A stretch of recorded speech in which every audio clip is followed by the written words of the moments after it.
Tax से जुड़ी हर उलझनों को दूर करने के लिए लेकर हम हाजिर हैं आपका पसंदीदा शो टैक्स गुरु, जहां हम नियमों के दायरे में रहकर टैक्स बचाने के बेहतरीन तरीके आपको बताते हैं। ये तरीके बेहतरीन इसलिए होते हैं क्योंकि हमारे पास होते हैं बेहतरीन टैक्स एक्सपर्ट यानी टैक्स गुरु।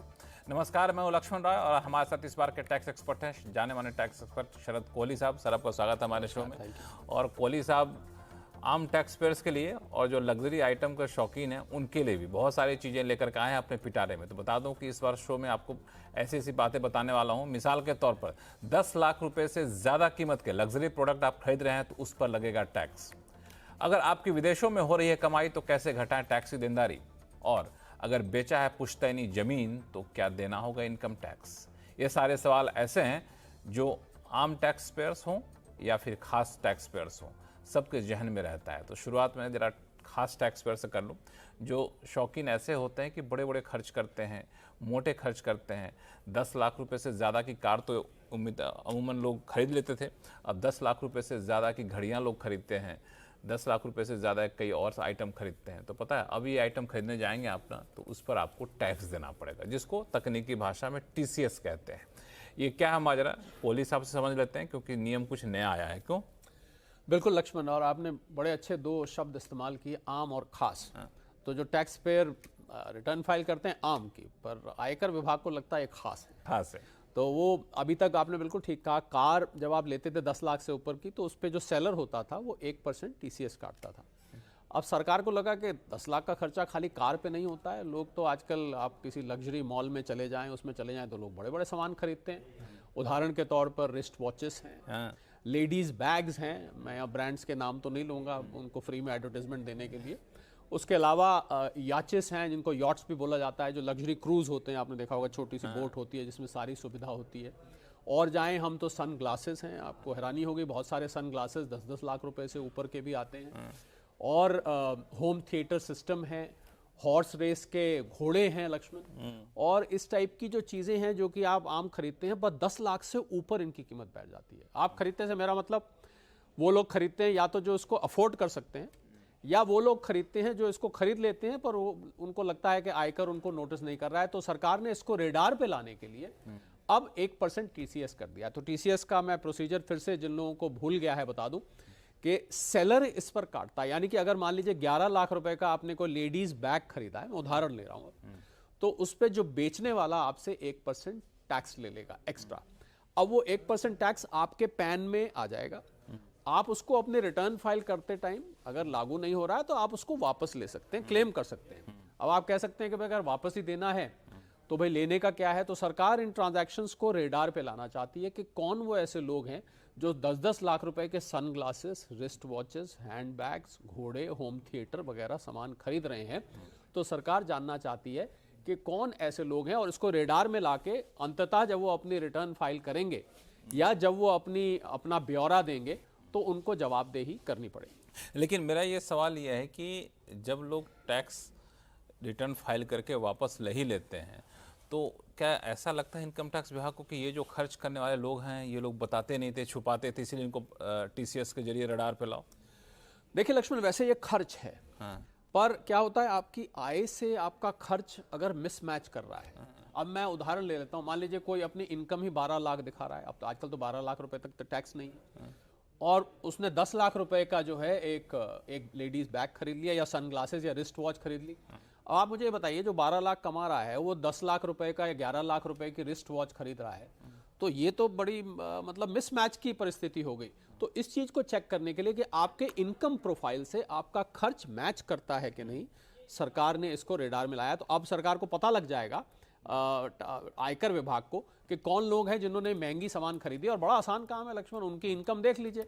भाई अगर आप 11 लाख रुपए का मान लीजिए होम थिएटर सिस्टम ले रहे हैं तो आपकी इनकम कितनी होनी चाहिए? कम से कम 30, 40, 50 लाख रुपए इनकम तो होनी चाहिए। या आप बचत करके ले रहे हैं तो बता दीजिए मैंने बचाया था इसके लिए, 10 साल तक मैं बचाता रहा और मैंने खरीद के ले लिया, वगैरह वगैरह। हालांकि जानते हैं, ठीक है, पैसा दे देंगे वापस, टैक्स मिल जाएगा, लेकिन जब ये हम लोग सुनते हैं ना कि 1 करोड़ से ज़्यादा आमदनी वाले जो टैक्स पेयर्स हैं उनकी संख्या चंद लाखों में है, तो बड़ा ही आश्चर्य लगता है कि इतनी बड़ी बड़ी गाड़ियाँ, बड़े बड़े फ्लैट, लग्जरी वॉच, ये सब बिक रहे होते हैं और टैक्स पेयर की संख्या देखते हो 1 करोड़ से ज़्यादा आमदनी वाले, तो मुश्किल से चंद लाख में होते हैं। तो ठीक है, थोड़ा सा ये सब सख्ती करनी चाहिए। आपने तो सरकार की बात बोल दी आज कि भाई उनकी गिनती कम है और ये सामान बेशुमार बिकता है। लग्जरी आइटम्स इंडिया में बेशुमार, आप किसी लग्जरी मॉल में जाइए, कोई कोई ब्रांड तो ऐसे हैं, जैसा मैंने कहा मैं नाम नहीं, उनके बाहर क्यों लगी रहती है लेडीज हैंडबैग लेने के लिए, तो फिर विश्वास नहीं होता कि इनकी गिनती चंद और जब लाखों टैक्स देने की बारी आती है तो कोई दिखते नहीं। जी। तो इसी को रेडार में लाने के लिए ये अब प्रावधान लागू होगा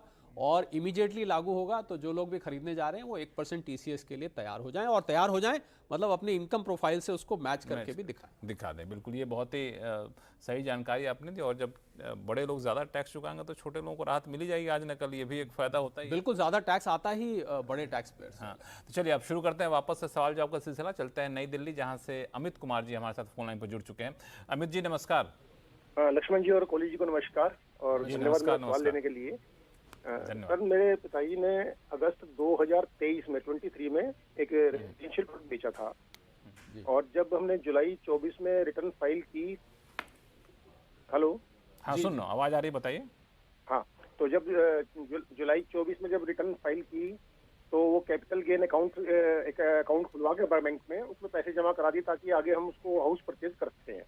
जी ठीक है। दिसंबर 24 में पिताजी का देहांत हो गया, तो अब वो जो अप्रैल में बैंक वालों ने वो अमाउंट जो कैपिटल गेन अकाउंट में थी, क्योंकि मैं नॉमिनी हूँ उसमें, तो मेरे सेविंग अकाउंट में ट्रांसफर कर दी वो अमाउंट। तो अच्छा। उस अमाउंट को मतलब कैसे मैं अपने नाम से परचेज कर सकता हूँ घर, और उसकी टाइम लिमिट क्या रहेगी, कैसे उसका मतलब सेटल आउट करें अमाउंट? जी, बहुत अच्छा सवाल है लक्ष्मण। देखिए कि आयकर आपको, अगर हम संसार से चले भी जाते हैं तो आयकर की जिम्मेवारी हमारे लीगल एयर के ऊपर बनती है, वो आप उस जिम्मेवारी से मुक्त नहीं होते हैं। हमें तो पहले खेद है आपके पिताजी के देहांत का में।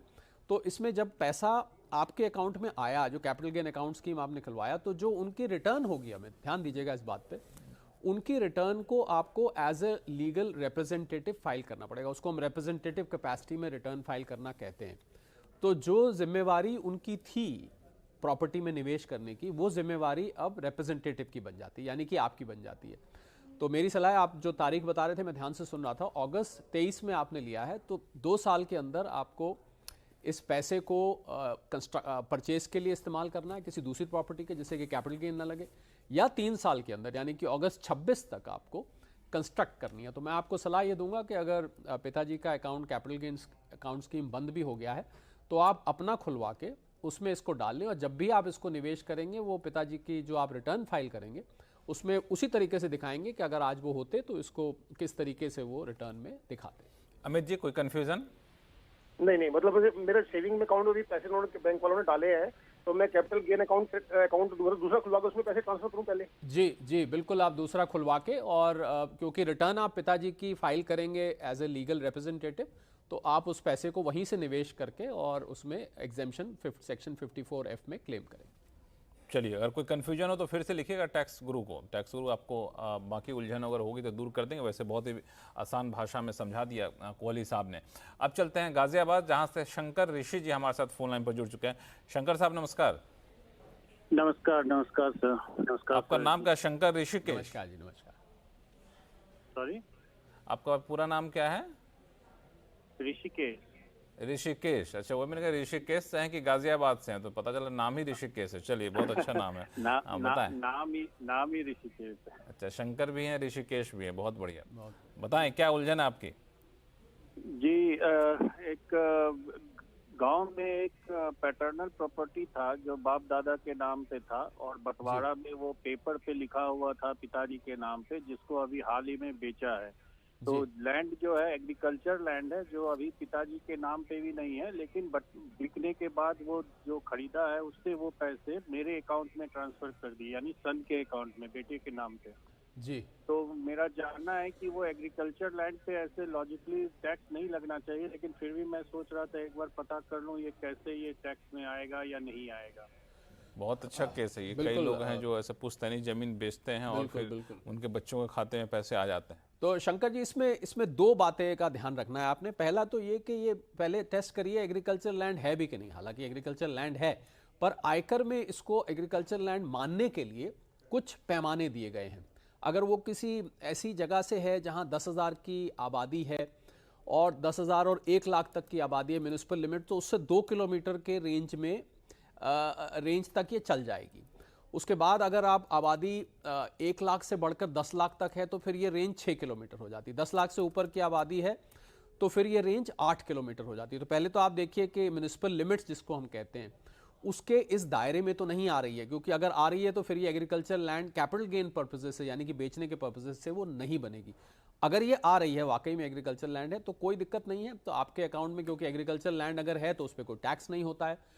तो अगर आपके पिताजी की लैंड थी, आपके अकाउंट में भी आ गई तो पिताजी से आपको या तो विरासत मानी जाएगी या गिफ्ट माना जाएगा, दोनों ही तरीके से वो माफ होगा। पर अगर ये एग्रीकल्चर लैंड उसमें नहीं आ रही, जो मैंने म्युनिसिपल लिमिट्स भरी है, तो फिर इस पर देखना पड़ेगा आपको शंकर के, इस पे कैपिटल गेन बनेगा, आपको कैपिटल गेन निकालना पड़ेगा बाकायदा। आपके पिताजी को जो ये लैंड कॉस्ट करी थी उसको कैलकुलेट करके, आपको पता होगा 2 तरीके हैं इंडेक्सेशन और नॉन इंडेक्सेशन के। इंडेक्सेशन करके निकालेंगे आप तो उसमें आपको 20% लगेगा, नॉन इंडेक्सेशन करके निकालेंगे तो 12.5% अब लगता है, और कॉस्ट टू प्रीवियस ओनर मानी जाती है, यानी कि आपके पिताजी को जो कॉस्ट किया था उस कॉस्ट को आप लेके चलेंगे। तो 2 चीज़ें आप जैसा मैंने कहा ध्यान रखें, पहला कि ये इन लिमिट्स के हिसाब से एग्रीकल्चर लैंड है कि नहीं है, और अगर है तो फिर कोई चिंता करने की बात नहीं, अगर नहीं है तो मैंने आपको कैलकुलेट करने के दोनों तरीके बता दिए। लेकिन आपने एक जो तरीका होता है उसमें सवाल मेरा है कि कॉस्ट ऑफ एक्विजिशन पिताजी को मिला, वो बंटवारा है पिताजी को मिला, बंटवारे के टाइम में तो पिताजी ने कोई पे नहीं किया, वो पुश्तैनी जमीन थी जो इनको बंटवारा मिला, तो उसका कॉस्ट ऑफ एक्विजिशन कैसे निकालें? वो तो बहुत सालों पहले हुआ था। तो उसमें लक्ष्मण ने प्रावधान दिया हुआ है आयकर अधिनियमों के अंतर्गत कि 1/4/2001 को उसकी वैल्यूएशन करा ली जाती है। 1/4/2001 के हिसाब से एक डेट फिक्स है, हाँ। उस डेट को वैल्यूएशन करा लीजिए। अगर आप इंडेक्सेशन करना चाहते हैं तो उस डेट से आगे की पूरी इंडेक्स आयकर अधिनियमों में दी हुई है, उस इंडेक्स से आप कैलकुलेट कर लें। अगर नहीं भी आप इंडेक्सेशन लेना चाहते हैं तो भी 1/4/2001 की वैल्यू को आप ले। और जहां तक बात आपने दूसरी एक और बात कही कि बंटवारे की है, तो बंटवारे में देख लीजिए कि आपके हिस्से की कितनी है, मतलब आप कितने भाई हैं या जो भी सक्सेसर्स हैं, तो आपके हिस्से की जमीन पे आप ये कैलकुलेशन करेंगे, पर वैल्यूएशन 1/4/2001 को कराएंगे। अगर उससे पहले की जमीन है तब। तो ऋषिकेश जी, कोई कंफ्यूजन? नहीं, जमीन तो 50-60 साल पहले की है, लेकिन नहीं, कंफ्यूजन नहीं, ये ठीक है। ये 2001 वाला मुझे नहीं पता था जी। तो इससे कम से कम कुछ तो वैल्यूएशन करेक्ट मॉडर्न डेट पर आ जाएगा। और मैं ऋषिकेश जी बता दूं, जहां भी आप वैल्यू करने जाएंगे, जो वैल्यूअर्स होते हैं लक्ष्मण, ये सभी दर्शकों के काम की बात है, उन वैल्यूअर्स के पास 1/4/2001 की वैल्यूएशन करने की पहले से एक टेबल मौजूद रहती है। तो ऐसा नहीं है कि उनको घूमना पड़ेगा भाई उस टाइम क्या वैल्यू थी। ये जो म्युनिसिपल रिकॉर्ड्स होते हैं वहां से 1/4/2001 की आसानी से वैल्यू निकल आती है। तब तो आपको बिल्कुल अंत तक बता दिया है ना, A to Z आपके सारे कन्फ्यूजन दूर हो गए शंकर जी, अब कोई दिक्कत होनी नहीं चाहिए। और ये इंडेक्सेशन कराना है कि नहीं कराना, ये आप कैलकुलेशन करके देखना पड़ता है। जैसे न्यू रेजिम ओल्ड रेजिम का होता है ना, तो इसमें भी आप कैलकुलेट करके देखिए कि आपको 12.5% विदाउट इंडेक्सेशन में फायदा है या 20% सरकार ने छूट दे रखी, या 20% इंडेक्सेशन करके फायदा है। दोनों कैलकुलेशन करके देख लीजिए, आपको अंदाजा होगा। अगर नहीं हो तो किसी एक्सपर्ट की आप वहाँ आपके आसपास, हालांकि आपसे ज्यादा बड़ा एक्सपर्ट को ना आपने बता दिया, शंकर जी खुद ही सारा कुछ कर लेंगे। शंकर जी कर लीजिए, कोई दिक्कत होनी नहीं चाहिए। होगा तो tax@moneycontrol.com पे मेल लिखिएगा, आपके उलझनों को दूर कर देंगे। इस भी चलते हैं कोलकाता।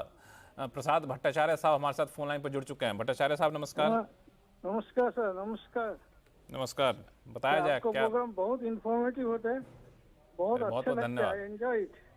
बहुत बहुत धन्यवाद। हमारे साथ गेस्ट ऐसे होते हैं कि सारी जानकारी रखते हैं 360 डिग्री। आप बताइए क्या, कौन सी जानकारी आपको चाहिए?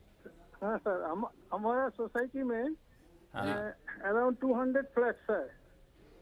अच्छा। इसमें सोसाइटी में अभी तक RWA फॉर्म नहीं हुआ, it is in the process. अच्छा। Now builder is doing the maintenance job जी, and he is charging 18% GST on the maintenance amount. जी. And maintenance amount is much less than 7,500, which is the limit. Yeah. उसका argument, उनका argument ये है because it is RWA form नहीं हुआ, सो GST देना पड़ेगा आप लोगों को। तो ये थोड़ा क्लैरिफिकेशन चाहिए। जी भट्टाचार्य जी, बिल्कुल आपके बिल्डर साहब यहाँ पर ठीक हैं। अमूमन मैं बिल्डर साहब से सहमत कम होता हूँ, क्योंकि वो लोग कोई कहीं ना कहीं कोई झोल ढूंढ लेते हैं। अगर ये RWA मेंटेनेंस ले रही होती तो 7,500 की लिमिट है। अच्छा। यानी कि सोसाइटी में 7,500 से ऊपर है तो GST लगेगा। पर क्योंकि ये एक कोऑपरेटिव सोसाइटी नहीं है, वो बिल्डर एक बिजनेस के लिए काम कर रहे हैं, अगर वो बिजनेस के लिए चला रहे हैं, यानी कि बिल्डर तो प्रॉफिट मेकिंग होते हैं, तो फिर ये 7,500 की लिमिट नहीं लगती है। GST का बड़ा ये पेच है। फिर जितना भी वो ले रहे हैं आपसे मेंटेनेंस, उस पर जीएसटी भट्टाचार्य साहब लगेगा। तो बिल्डर साहब, फॉर अ चेंज मैं बिल्डर साहब से let me agree with him, तो वो जीएसटी आपको देना पड़ेगा। जब आपकी आरडब्ल्यूए बन जाएगी तो 7,500 से नीचे होगा तो आप इस जीएसटी से आपको छुटकारा मिल जाएगा। पर फिलहाल भट्टाचार्य जी, इस टाइम आपके बिल्डर ठीक है। बिल्कुल, आपने जो जानकारी दी कि 7,500 के बाद ही जीएसटी लगता है, वो जानकारी सही थी, लेकिन आरडब्ल्यूए फॉर्म नहीं हुआ है, ये इसमें पेंच है। और इस वजह से बिल्डर जो ले रहा है, जितने भी पैसे आप देते हो 7,500 से कम ही क्यों ना देते हो सोसाइटी चार्ज, आपको जीएसटी यहाँ पे देना पड़ेगा। और आरडब्ल्यूए जैसे बन जाएगा, आपने कहा कि वो प्रोसेस में है, तो फिर आपको 7,500 तक जीएसटी देने की जरूरत नहीं पड़ेगी। चलिए प्रसाद साहब, मैं उम्मीद करता हूँ कि आपका कन्फ्यूजन दूर हो गया होगा। और फिलहाल वक्त है छोटे से ब्रेक का। ब्रेक के बाद जानेंगे कि अगर आपकी विदेशों में हो रही है कमाई तो कैसे घटाएं टैक्स की देनदारी, बताएंगे छोटे से ब्रेक के बाद, कहीं जाइएगा नहीं।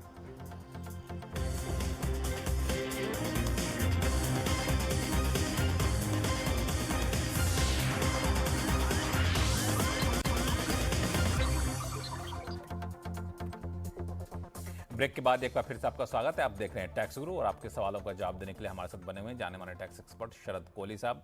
कोहली साहब, मैं सवालों का जवाब लूं इससे पहले, इन दिनों बहुत लोग ऐसे हैं जो ट्रम्प साहब के आने के बाद यूएस से छोड़ के यहाँ आ रहे हैं। अब फाइनेंशियल के बीच में छोड़ के आ गए, आधी आमदनी वहाँ हुई, आधी आमदनी इंडिया में हो रही है। या कुछ लोग ऐसे भी होंगे जो यहाँ से यूएस जा रहे होंगे, यूके जा रहे होंगे। यूएस तो मैंने एक एग्जाम्पल दिया। तो ऐसे में किसी एक फाइनेंशियल ईयर में 2 देशों में कमाई हो गई, इंडिया में भी हो गई, यूएस में भी हो गई, उसका कैलकुलेशन कैसे बनता है?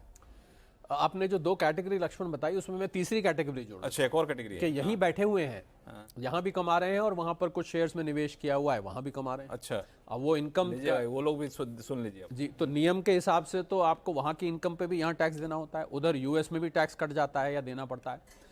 तो डबल टैक्सेशन अवॉइडेंस एग्रीमेंट। अच्छा, एक मिनट में रुकूंगा। आपने बड़े इंटरेस्टिंग चीज़ कही कि यहाँ बैठे हुए हैं, यूएस के शेयर में इन्वेस्टमेंट कर रहे हैं, तो वहाँ जो आमदनी हुई यूएस गवर्नमेंट ने टैक्स ले लिया, यहाँ जो आमदनी हुई इंडियन गवर्नमेंट ने टैक्स, क्योंकि आप भारत के रेजिडेंट हैं तो आपको यहाँ भी देना पड़ेगा। जितनी की आमदनी होती है तो टैक्स देना पड़ जाए। हाँ, तो डबल टैक्स हो गया ना। अब ये बचाने का तरीका बताइए। तो ज्यादातर देशों के साथ लक्ष्मण बिल्कुल ठीक, DTAA, double taxation avoidance treaty, ADT भी बोलते हैं, अवॉइडेंस ऑफ डबल टैक्सेशन भी बोला जाता है इसको, अब आजकल DTA बोलते हैं, ज़्यादातर देशों के साथ है।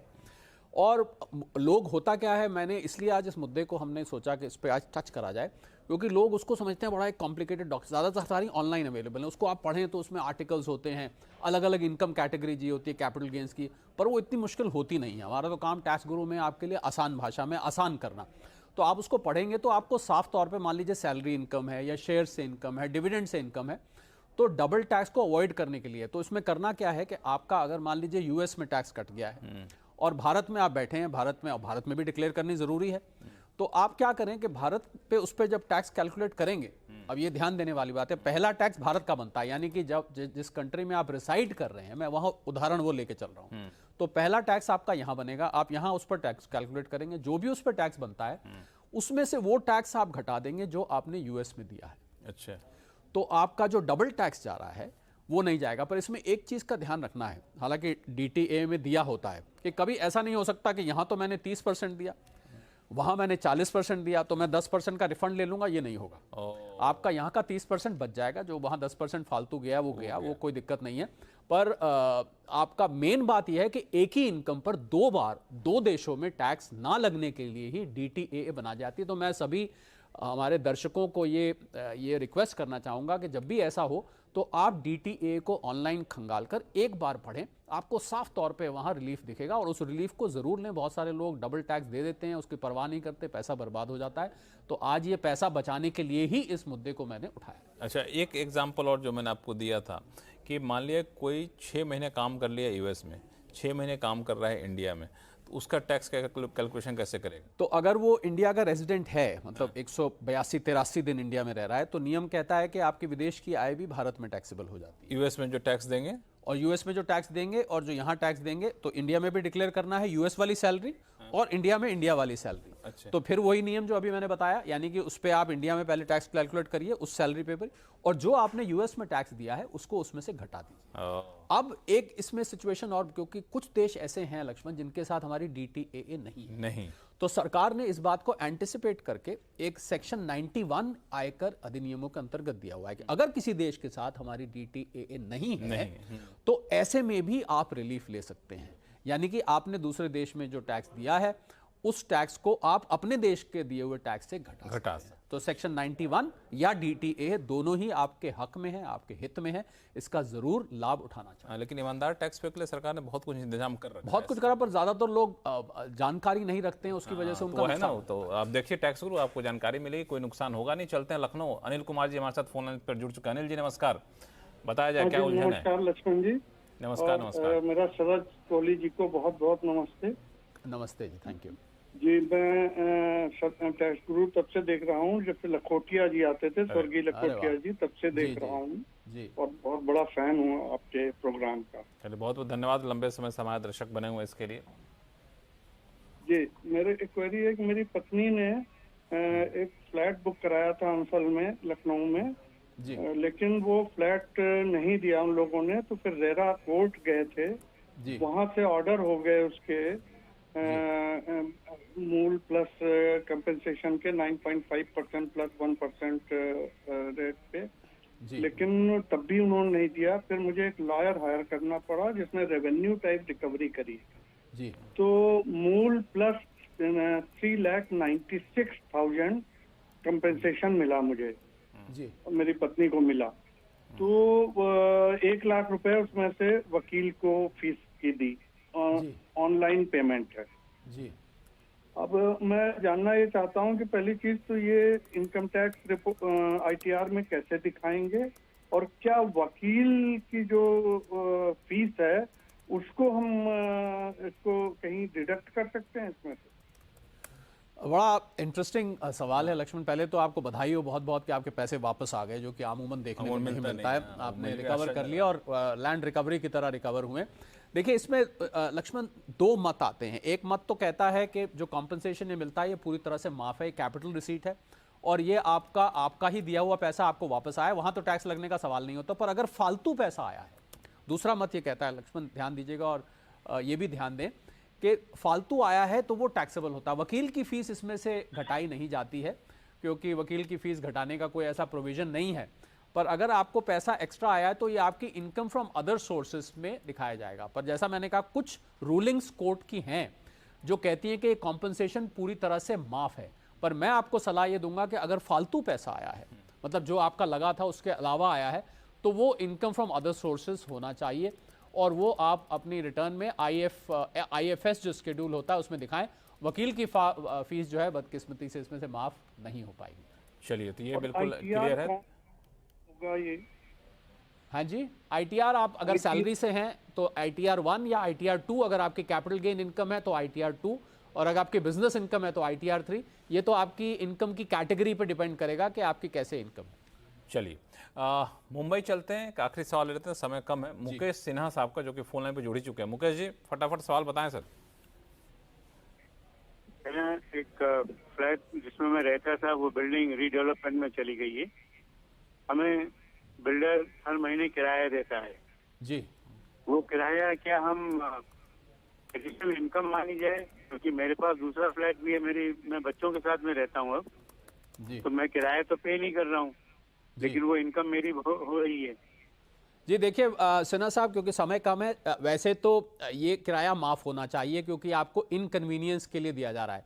पर मेरा इसमें जैसे पिछले वाले में मत है कि अगर अब ये किराया दे नहीं रहे हैं, इनको खाली आ रहा है, बेटे के पास रह रहे हैं, तो क्योंकि आपको सरप्लस किराया आ रहा है तो इसको कायदे से इनकम में डिक्लेयर होना चाहिए। हालांकि बहुत सारी रूलिंग्स ये कहती हैं कि ये कॉम्पनसेशन है, ये इनकन्वीनियंस के लिए आपको दिया जा रहा है तो माफ होना चाहिए। पर मेरा ऐसा मानना है कि सरप्लस है, आपको कमाई हो रही है, दे नहीं रहे हैं, तो ये डिक्लेयर होना चाहिए। ईमानदार टैक्स पेयर वाली बात कर रहे हैं। अब बाकी अलग अलग लोगों की राय अलग अलग है, लेकिन ये है कि नहीं भी देंगे तो हो सकता है नोटिस वगैरह तो आपको सफाई देनी पड़ सकती है। सफाई देनी पड़ सकती है, पर मैं ये नहीं चाहता कि किसी को बाद में असहूलियत हो और टैक्स का पेनल्टी पड़ जाए। चलिए, यही टैक्स गुरु का मकसद भी है। शरद कोहली साहब, बहुत बहुत धन्यवाद सभी सवालों का जवाब देने के। तो टैक्स गुरु में फिलहाल इतना ही। देखते रहिए CNBC आवाज़। नमस्कार।